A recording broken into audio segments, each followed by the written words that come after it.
Ij'al qalbaka masjidan, jadikanlah hatimu sebagai masjid. La tad'u ma'allahi ahada, jangan pernah berdoa selain kepada Allah. Jangan pernah meminta kecuali kepada Allah Subhanahu wa taala. Kama qala Allah azza wa jalla, wa indal masajida lillah fala tad'u ma'allahi ahada. Sesungguhnya masjid-masjid Allah itu sesungguhnya masjid-masjid itu adalah milik Allah, dan janganlah engkau memohon kepada siapapun bersama Allah. Janganlah memohon di samping Allah juga minta kepada yang lainnya. Sudah kepada Allah saja.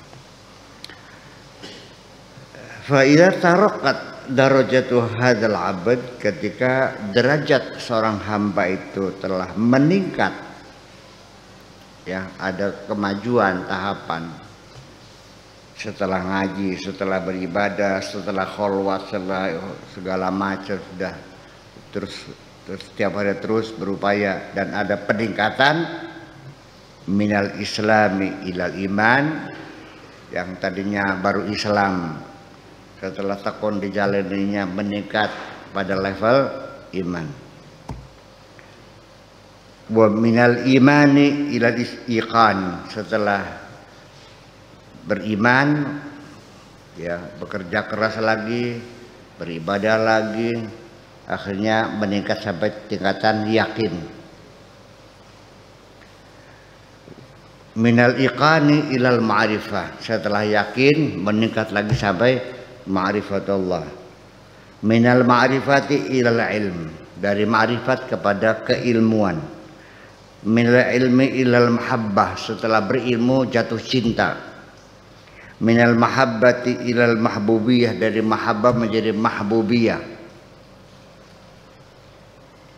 Ya, dari cinta akhirnya dengan bercinta-cintaan. Min talabah ila matlubiyah, dari kelasnya meminta-minta akhirnya kepada matlubiyah, sesuai dengan apa yang diminta saja. Fahina idzin, ketika itu kalau sudah sampai tingkatan itu, tingkatan mahabbah, udah tidak lagi urusan dengan minta-minta segala macam. Idza ghafala lam yatruk, kalau dia lalai, lam yutrak, tidak akan ditinggalkan oleh Allah. Wa idza nasiya dzukira, kalau dia lupa diingatkan Allah. Wa idza nama nabbaha, kalau tidur ya disadarkan oleh Allah. Wa idza ghafala, kalau aqada, diingatkan oleh Allah, disadarkan oleh Allah. Wa idza walla aqbala, kalau dia berpaling diluruskan oleh Allah lagi. Ya, semuanya diarahkan oleh Allah semuanya. Wa idza sakata nataqa, ketika diam disuruh bicara oleh Allah. Iya. Kalau suruh diam ya diam, kalau suruh ngomong ya ngomong. Iya.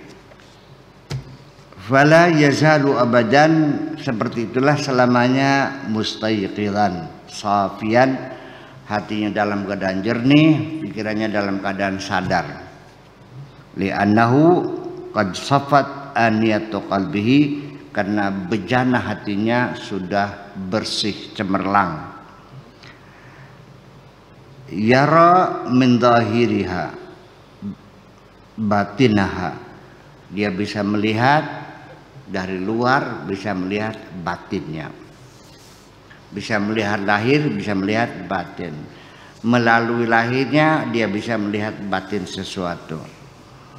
Warathal yaqzah, mewarisi kesadaran min nabihi alaihi salatu wasalam, dari kanjeng Nabi Muhammad sallallahu alaihi wasallam. Karena tanamu ainahu, matanya terpejam. Walayana muqalbuhu, tapi hatinya tidak tidur. Wa kana yara min waraihi kama yara min amamihi, ngelihat ke depan bisa, ngelihat ke belakang bisa. Ngelihatnya ke depan, di belakang juga kelihatan gitu. artinya dalam keadaan waspada dan transparan, transandental.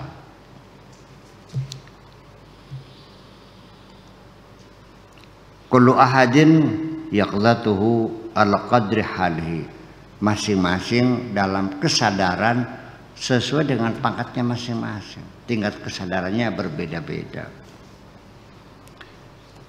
Fa Nabiyyu sallallahu alaihi wasallam la yasilu ahadun ila yaqdatihi.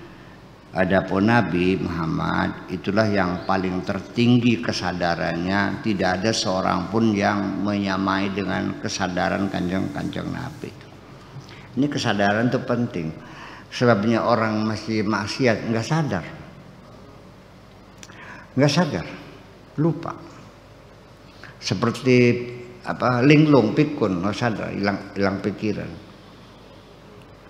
Seperti orang yang koma ya, nggak sadar sedang ada di mana, sedang apa, nggak ada. Nah makanya sekali lagi saya katakan Bapak, ciri orang itu sadar ketika dia menyadari dari mana, sedang apa, dan mau.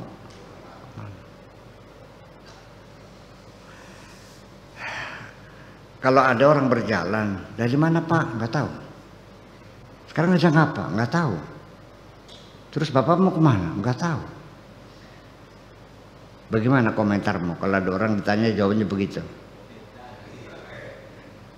Orang gila nggak? Ya kamu itu begitu. Selama ini kamu nggak tahu sedang apa kok.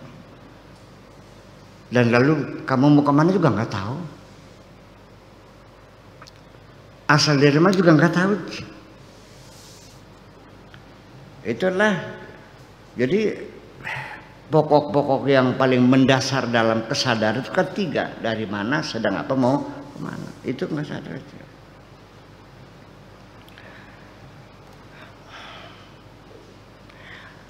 Tapi aneh juga, setiap hari kita melihat orang mati, betul nggak? Kita seringkali melihat lebih memandikan mayat, dan kita sering sholat jenazah. Kamu yakin nggak kamu akan diperlakukan seperti itu? Suatu ketika akan dimandiin. Pernah nganter ngubur orang nggak? Udah datang di tanah kan, terus dikasih tataban kan, terus diurugin kan. Pernah nggak terbayang nanti kamu akan diperlakukan seperti itu? Ini persoalannya. Kalau orang sadar begitu, sekarang nggak ada orang jahat kok dunia ini. Iya. Jadi artinya mungkin dalam pikirannya, saya mah nanti tidak begitu. Saya mah nanti nggak mati-mati, hidup terus. Atau juga ada orang yang sengaja tidak mau mengingat kematian,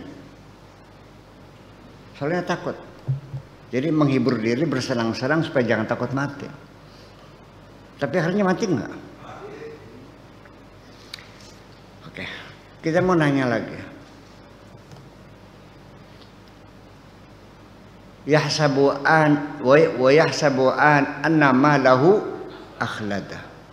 Orang tuh jama'a mala wa adadah wa yahsabu anna malahu akhlada.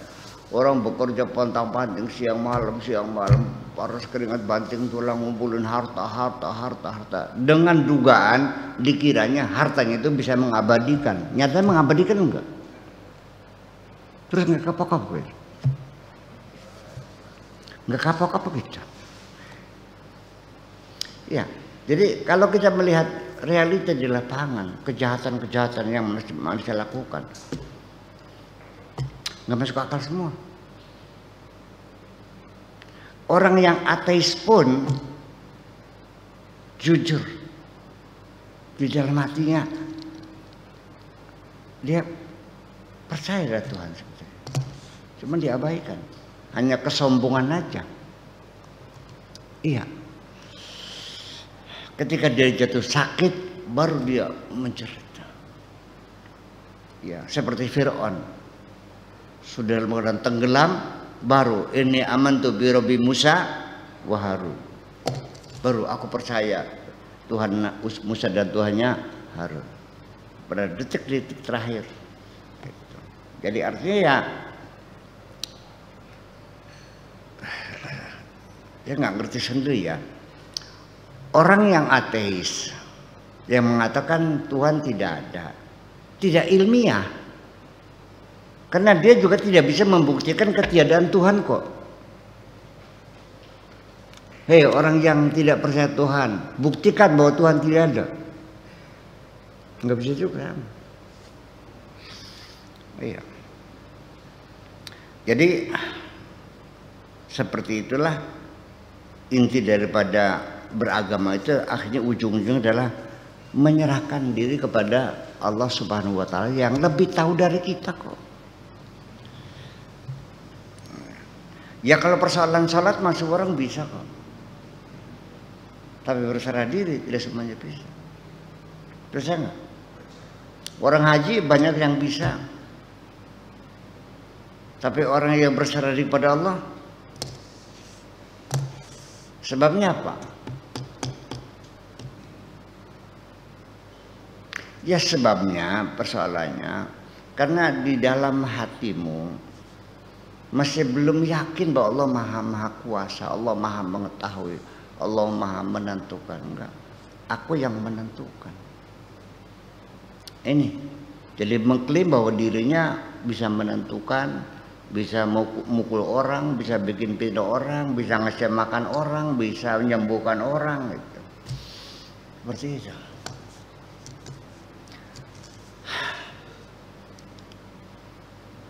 Pernah sakit nggak manusia? Berobat nggak? Ke rumah sakit terus sembuh. Dalam keyakinannya yang menyembuhkan siapa? Dokter, bukan Allah, bukan. Buktinya apa? Yang disanjung dokter aja. Alhamdulillah, bilangnya alhamdulillah juga. Iya, kali gana saya tuh masalah dasar nasi panjang umur ketemu sama dokter hebat. Obatnya disanjung nggak?